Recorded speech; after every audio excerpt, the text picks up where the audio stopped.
दोस्तों मोहम्मद यूनुस अपने घर वापस आए हुए हैं न्यूयॉर्क। जी हाँ, कारण है यूनाइटेड नेशंस जनरल असेंबली की बैठक चल रही है और वहाँ पे जितने भी गेट्स फाउंडेशन से लेके क्लिंटन फाउंडेशन, सोरोस फाउंडेशन, सबके लोग वहीं पर बैठे हैं और उन्होंने उनके लिए काफ़ी बढ़िया मीटिंग वीटिंग वगैरह भी करवाने का इंतज़ाम कर दिया है। और इसी के अंतर्गत अगर आप देखें तो वो कुछ इंटरव्यू भी दे रहे हैं और उनका जो भारत के प्रति नफ़रत है, वो बड़ा क्लियरली बाहर आता हुआ दिख रहा है। उन्होंने कह भी दिया, हाँ, हमारे प्रॉब्लम्स हैं भारत के साथ, वहाँ से काफ़ी प्रोपेगेंडा चलता है, फेक न्यूज़ फैक्ट्री जैसा भारत बन के बैठा है, कुछ इस प्रकार की बातें उन्होंने की। इसके सिवा उन्होंने जिस इंटरव्यू में ये भी कह दिया कि नॉर्थ ईस्ट, जो भारत का नॉर्थ ईस्ट है, मत भूलना इसके पास बे ऑफ बंगाल की कनेक्टिविटी नहीं है। सिर्फ नॉर्थ ईस्ट नहीं, भूटान भी, नेपाल भी इनके पास भी नहीं है और इन सब के लिए बांग्लादेश बेहद इंपॉर्टेंट है। इसके सिवा दोस्तों एक तो इंटरव्यू में जो आपत्तिजनक बात की है, वो तो मैं आपको बताऊँगा ही। सिर्फ इतना ही नहीं है, उन्होंने ट्रंप को भी कंप्लेन किया है। अब दोस्तों हुआ यूँ है, ट्रंप जो कि खास इनको पसंद तो वैसे नहीं करते माइक्रो फाइनेंस गाय को, लेकिन ट्रंप तो ट्रंप हैं, जो ट्रांज़ैक्शन मिलता है उसी से वो अपना गुज़ारा कर लेते हैं। फिलहाल दोस्तों बांग्लादेश बड़ा इंपॉर्टेंट बना हुआ है, कारण है म्यांमार के खिलाफ वो स्टेजिंग ग्राउंड प्रोवाइड कर रहा है। अमेरिकन फोर्सेस ऑलरेडी बांग्लादेश में इस वक़्त आए हुए हैं। 100 से अधिक संख्या में अगर आप देखें तो बांग्लादेश के कुछ इलाकों में इनकी अलग-अलग एक्सरसाइज़ वगैरह भी हो रही है। तो ये बड़ा सही मौका है, लोहा गर्म है और यहाँ पर यूनुस ने भारत के खिलाफ कुछ कंप्लेन भी किया है कि इंडिया सार्क को ऑब्स्ट्रक्ट कर रहा है। इसका पोटेंशियल यूरोपियन यूनियन जैसा है, लेकिन भारत इसे ग्रो नहीं होने दे रहा है। जी हाँ, काफ़ी ज़्यादा इस पे चर्चा हुई है। अब मोहम्मद यूनुस काफ़ी कुछ कहे हैं। आप देख सकते हैं न्यूयॉर्क आए और इनका आप देख सकते हैं कैसे अंडों से इनका स्वागत किया गया। इसके सिवा दोस्तों अगर आप देखें तो मोहम्मद यूनुस जाते ही सबसे पहले अपने पाकिस्तानी भाई से मिल के आए और शहबाज शरीफ से भी मिले। अब इनकी तमन्ना तो थी ट्रंप से भी मिलने की, लेकिन देखिए ट्रंप यूनुस से तो नहीं मिले, बोले अभी मैं एक टाइम में एक ही, आप जानते हैं किनको मैं डील करता हूँ, तो इनको ही डील किया गया, बोला आप ही आ जाइए, यूनुस क्या कह रहे हैं बता दीजिएगा। खैर दोस्तों यहाँ पे यूनुस ने सार्क रिवाइवल पर चर्चा यूएस के एनवॉय जो आने वाले हैं सर्गियो गोर से भी की है। अब ये क्या जरूरत आन पड़ी, इसका कुछ समझ नहीं आया। इन्होंने आसियान में भी हमें जाना है, इसकी भी बात की है। अब दोस्तों भारत के विषय पर भी इस पे चर्चा हुई है कि भारत सार्क को रिवाइव नहीं करने दे रहा। क्यों ऐसा मैं कह रहा हूं, आप जरा ये इस मीटिंग के बाद दिए गए इंटरव्यू में सुनिए, ये क्या कहते हैं। आपको मैं कुछ अंश सुनाऊंगा, काफी लंबा इसमें इंटरव्यू है, बट कुछ अंश हैं वो आप जरूर सुनिए, जिससे आप अनुमान लगा पाएंगे एग्जैक्टली इन्होंने यूएस एनवॉय को भी क्या ही कहा होगा। We have problems with India right now because they didn't like what the students have done. They are like Nepal, Bhutan, and also the 7 states of India, which is on the eastern part of Bangladesh. There are 7 states who don't have any access to the ocean. So these are landlocked countries and landlocked region. Many of you are familiar with SAARC, is the association of the South Asian countries like Bangladesh, India, Pakistan, Sri Lanka, and all, Maldives. They had a association of countries. It's a wonderful idea. It's like a European Union. That was a kind of image in which the SAARC was built. But somehow one of our neighbors didn't like that framework. So it became almost a dead organization. तो इन्होंने क्या कहा है दोस्तों, आइए जरा आज के वीडियो में इसी पर चर्चा करते हैं। पर इससे पहले आगे बढ़े आप लोगों से निवेदन है, वीडियो लाइक करें, चैनल सब्सक्राइब करें, बेल आइकन अवश्य दबा दें। इसके सिवा दोस्तों आप लोगों को याद देना चाहूंगा, ज्योग्राफी और पॉलिटी दोनों के ही 2-2 लेक्चर्स आ चुके हैं। तो आप सभी से निवेदन है जल्दी से जाएं, जाके जुड़ जाएं। जो जिन्होंने अब तक वीडियो नहीं देखा है, लेक्चर देख लें क्योंकि अगला लेक्चर आने वाला है। सबसे पहले दोस्तों आइए जरा देखते हैं यूनुस और सर्गियो गोर की मुलाकात में क्या हुआ है। देखिए दोस्तों, सर्गियो गोर अगर आप देखें तो ट्रंप के शैडो बताए जाते हैं, ट्रंप के डायरेक्ट पर्सन है, डायरेक्टली गो टू पर्सन है ट्रंप के। जो इनको कहा जाता है समझ लो ट्रंप को कहा जा रहा है। तो सर्गियो गोर अगर आप देखें तो ये भारत के एम्बेसडर बना के भेजे जाएंगे, इस साल के अंत तक आ जाएंगे। अब दोस्तों ये केवल भारत के ही एम्बेसडर नहीं बल्कि special envoy for south and central Asia भी होने वाले हैं। और इसी कैपेसिटी को ध्यान में रखते हुए यूनुस ने बोल दिया कि देखिए हम चाहते हैं इस इलाके में जो लैंड लॉक्ड नेपाल है, जो लैंड लॉक्ड भूटान है और जो लैंड लॉक्ड भारत के नॉर्थ ईस्टर्न स्टेट्स हैं, उन सभी के साथ हमारे रिश्ते मजबूत हों। पहली बात यह होती है लैंड लॉक्ड कंट्री हो सकता है, लैंड लॉक्ड स्टेट्स हमारे थोड़े ही, हमारे बाकी भारत का कनेक्शन डायरेक्टली समुद्र से मिलता है उसको। तो कैसे लैंड लॉक्ड है, वो किसी पर निर्भर नहीं है, भारत में ही हमारे कलकत्ता के पोर्ट से डायरेक्टली इनको कनेक्ट किया जाता है, रेल से भी रोड से भी। तो ये गलतफहमी अपने मन से वो निकाल लें। लेकिन यूनुस बार-बार यही कह रहे हैं कि देखिए नॉर्थ ईस्टर्न स्टेट्स भी हमारे ऊपर निर्भर करते हैं और फिर इन्होंने गौर को कहा कि ढाका ने सार्क को रिवाइव करने का प्रोसेस इंटेंसिफाई कर दिया है और उन्होंने कहा बांग्लादेश आसियान से भी जुड़ना चाहता है। अब सार्क के विषय में यहां पे बात इतनी ही हुई कि सर्गियो गौर को इतना ही कहा है, लेकिन क्या कहा होगा देखिए वो बात सामने आएगी नहीं, लेकिन इनके मस्तिष्क में क्या चल रहा है ये जानना है तो आपको मैंने वो इंटरव्यू दिखाया जिसमें वो क्या कुछ नहीं कह रहे हैं सार्क के बारे में। तो आइए जरा डिटेल से जानते हैं, बहुत सारी बातें इन्होंने यहाँ पे की है। सबसे पहले यूनुस का सार्क को लेकर क्या विजन है। उन्होंने कहा सार्क तो बड़ा ही वंडरफुल आइडिया है, यूरोपियन यूनियन जैसा, जिसमें सब कोई आपस में जुड़े एकजुट हो, लेकिन हमारे एक नेबर को यह बात पसंद नहीं आई और इस वजह से सार्क अब एक डेड ऑर्गेनाइजेशन बन चुका है। कौन है वो एक नेबर? हम हैं, हम ही मना कर रहे हैं क्योंकि पाकिस्तान ने आतंकी हमला किया था, उसकी यहां पे कहीं भी चर्चा नहीं है कि एक टेरर स्टेट है जिसके वजह से इस रीजन को इसने डिस्टेबलाइज करके रखा है, जिस वजह से सार्क आगे नहीं बढ़ रहा, लेकिन उस पर चर्चा नहीं हो रही। ये दोस्तों पीक पाईजान मोमेंट माना जाएगा, आप क्या कहेंगे इस पे? खैर दोस्तों आगे जरा देखते हैं। यहां पे उन्होंने कहा इमेजिन कीजिए यूरोपियन यूनियन के जैसा हम लोग एक दूसरे को विजिट कर सकें। यही तो सपना है सार्क के पीछे। किसी को पासपोर्ट नहीं चाहिए, किसी को वीजा नहीं चाहिए, हम एक दूसरे के साथ बिजनेस कर सकें, एक दूसरे के देश में सेटल कर सकें। अब ये क्या बात हो गई? कौन से बांग्लादेशी को भारत आने के लिए पासपोर्ट लग रहा है, वीजा लग रहा है, बिजनेस करने के लिए और कुछ कागज चाहिए क्या? ऐसे ही बॉर्डर पार करते हैं, आ रहे हैं, सब कुछ कर रहे हैं और उसी से फ्रैंकली हम परेशान हैं। और अगर आपको ये सिस्टम चाहिए तो अलग देश क्यों बनाया?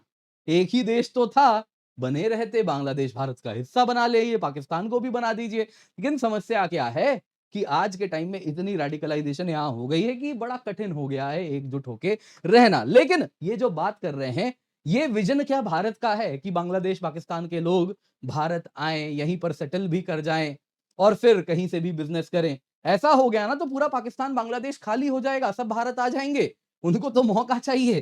तो यहाँ पे दोस्तों यही चीज ये कह रहे हैं। खैर ये विजन भारत का नहीं है और अगर ये विजन नहीं है तो हम कैसे ऐसे विजन के साथ यूनुस को आगे बढ़ने दे सकते हैं? खैर इन्होंने कहा यंग पीपल जाएंगे जहां जाना है, जिस डायरेक्शन में जाना है। फिर इन्होंने कहा लेकिन अब आप कहेंगे धर्म की बात, मजहब की बात है ना, कि अलग अलग मजहब है। फिर सुनिए कैसी किताबी बातें कर रहे हैं। नहीं, जितना मूवमेंट होगा उतनी ज्यादा दोस्ती होगी और ये सारे मजहब वगैरह की बातें ना स्मॉल थिंग्स हैं। अगर ये स्मॉल थिंग्स है तो आप एग्जाम्पल क्यों नहीं दे रहे? आप अपने यहां से दीजिए ना। आपके यहां आज भी बांग्लादेशी गर्ल्स, मजहब की बात करें, इतनी रेडिकलाइजेशन हो गई है कि बांग्लादेशी लड़कियों ने फुटबॉल खेलना छोड़ दिया। इतना ज्यादा उनको इस्लामिस्ट ने थ्रेटन किया है, ये आप ही के पसंदीदा अखबार बीबीसी में आया है। तो आप ये बातें ना करें कृपया करके। ये पूर्ण रूप से किताबी ज्ञान है जो वो दे रहे हैं। जमात जीनी बॉटल के बाहर है, यूनुस ने कैसे रेडिकलाइजेशन को बांग्लादेश में टेम करने से रोक दिया है।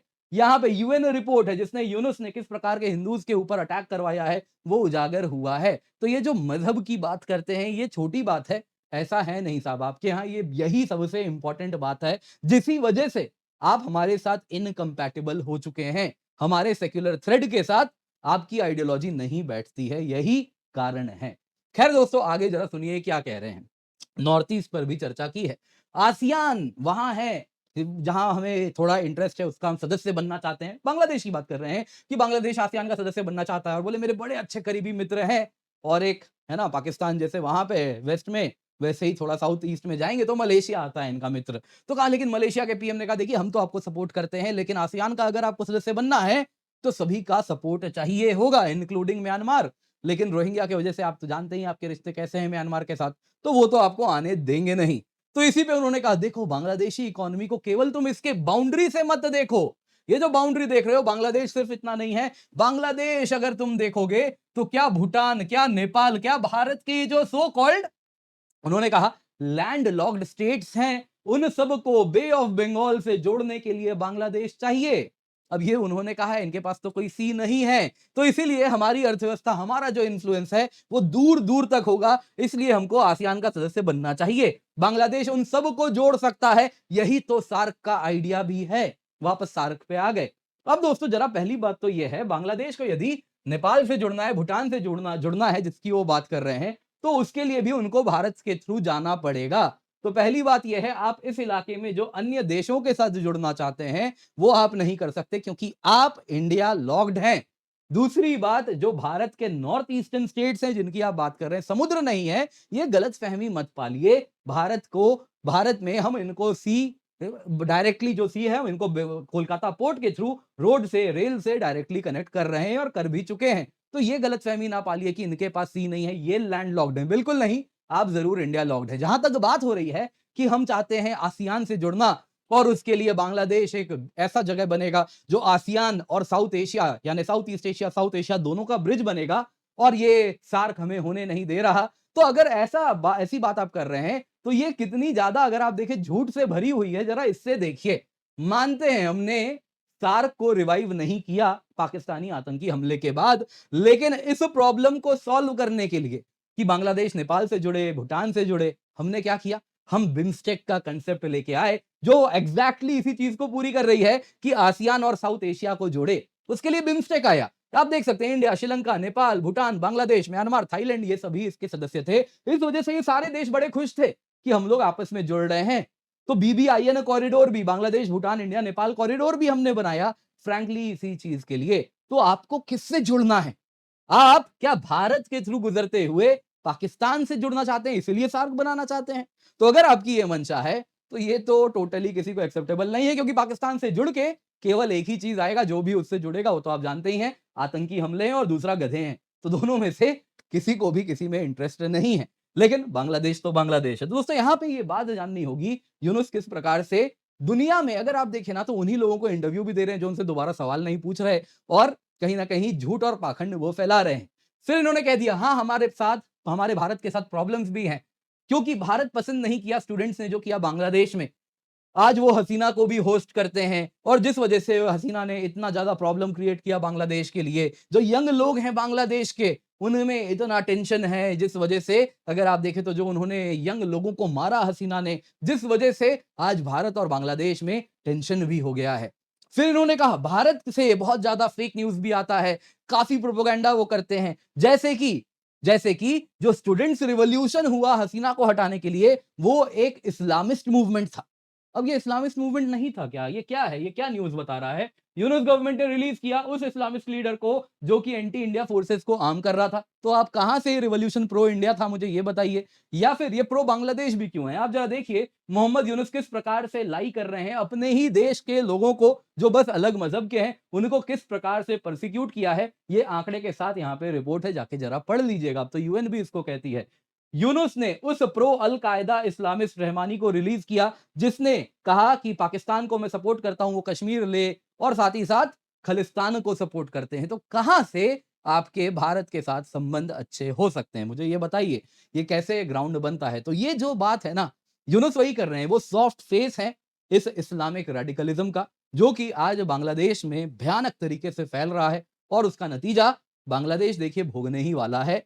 दिक्कत की बात यह है कि यदि हमने बॉर्डर सील नहीं किए तो जो यूनुस का विजन है ना, आपको जो मैंने बताया, यूरोपियन यूनियन जैसा एक साथ कोई कहीं भी बसेगा, कहीं भी रहेगा, सीधे बोलो ना सबको भारत आना है रहने के लिए, हमें नहीं रहना बांग्लादेश में, हमें नहीं रहना पाकिस्तान में। तो वही विजन लेके ये आगे बढ़ने वाले हैं। यही चीज इनके इस इंटरव्यू से सामने आ रही है। ये उम्मीद करता हूं दोस्तों आपको ये वीडियो पसंद आई होगी, लाइक जरूर कीजिएगा, शेयर करना ना भूलें। बाकी दोस्तों हमारा जो शिक्षा महोत्सव है वो दोस्तों 27 सितंबर को खत्म हो जाएगा। तो अगर आप यूपीएससी सब्सक्रिप्शन लेने की सोच रहे हैं तो now is the time. Use the code KC10 for maximum discount. 2026 का एस्पिरेंट है, 6 महीने का सब्सक्रिप्शन लीजिए, 6 महीना फ्री पाइए। 27 का एस्पिरेंट है, 12 महीने का सब्सक्रिप्शन लीजिए, 12 महीने फ्री पाइए।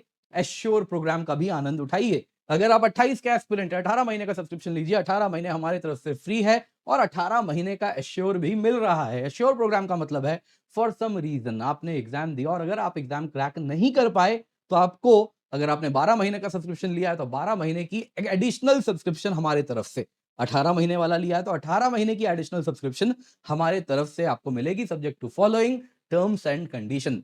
दोस्तों बहुत सारे नए बैचेस स्टार्ट हो चुके हैं, कई लाइव हैं, कुछ हिंदी में है, कुछ इंग्लिश में है, कुछ इंग्लिश में है। तो आप सभी जाएं, जल्दी से जाके जुड़ें। Use the code KC10। 19,999 में आपकी सब्सक्रिप्शन स्टार्ट हो चुकी है।